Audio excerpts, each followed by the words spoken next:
السلام علیکم۔ آج کی اس اہم ویڈیو میں ہم بات کریں گے ایک ایسے موضوع پر جو بہت سے نوجوانوں کے دل و دماغ میں سوال بن کر گونج رہا ہے۔ ایکسیس ٹریڈنگ حلال ہے یا حرام؟ کیا فوریکس میں کام کرنا اسلام کے مطابق ہے؟ آئیے اس کو قرآن و سنت اور علماء کی رائے کی روشنی میں سمجھتے ہیں۔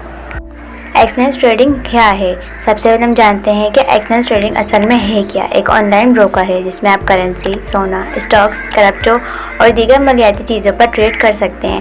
یہاں آپ اصل چیز نہیں خریدتے بلکہ CFD کانٹریکٹ فار ڈفرنس کے ذریعے صرف قیمتوں کے اتار چڑھاؤ پر شرط لگاتے ہیں۔ ٹریڈنگ کا طریقہ۔ ایکسچینج میں اکثر لوگ جو کام کرتے ہیں اس میں درجن چیزیں شامل ہوتی ہیں۔ لیوریج یعنی تھوڑے پیسوں سے بڑی ٹریڈ، سویپ یعنی رات کے بعد سود کا چارج، صرف نفع یا نقصان پر شرط، قبضہ نہیں ہوتا، صرف ڈیجیٹل سودے بازی ہوتی ہے۔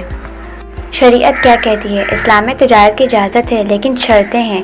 چیز پر قبضہ ہونا چاہیے، سود انٹرسٹ سے پاک ہونا چاہیے، غیر یقینی اور جوا سے بچنا چاہیے، اور بس بدقسمتی سے ایکسچینج میں CFD ٹریڈنگ میں قبضہ نہیں ہوتا۔ نفع نقصان صرف اندازوں پر ہوتا ہے، بعض صورتوں میں سود بھی چارج ہوتا ہے۔ اسکالرز کی رائے۔ دارالفتح دیوبند کا کہنا ہے کہ فوریکس CFD ٹریڈنگ ناجائز ہے۔ مفتی تقی عثمانی صاحب فرماتے ہیں کہ جہاں قبضہ نہ ہو اور لیوریج ہو وہاں تجارت حلال نہیں۔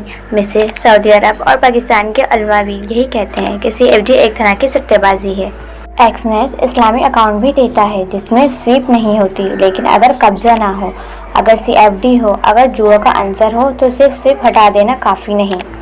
ایکسچینج بروکر پر ٹریڈنگ شرعی لحاظ سے مشکوک یا حرام ہے۔ سود کا امکان، قبضہ نہیں، اندازوں پر شرط لگانا، جوا اور غیر یقینی کا ماحول۔ اگر آپ تجارت کرنا چاہتے ہیں تو اصل اسٹاک مارکیٹ میں سرمایہ لگائیں یا حقیقی کاروبار کریں۔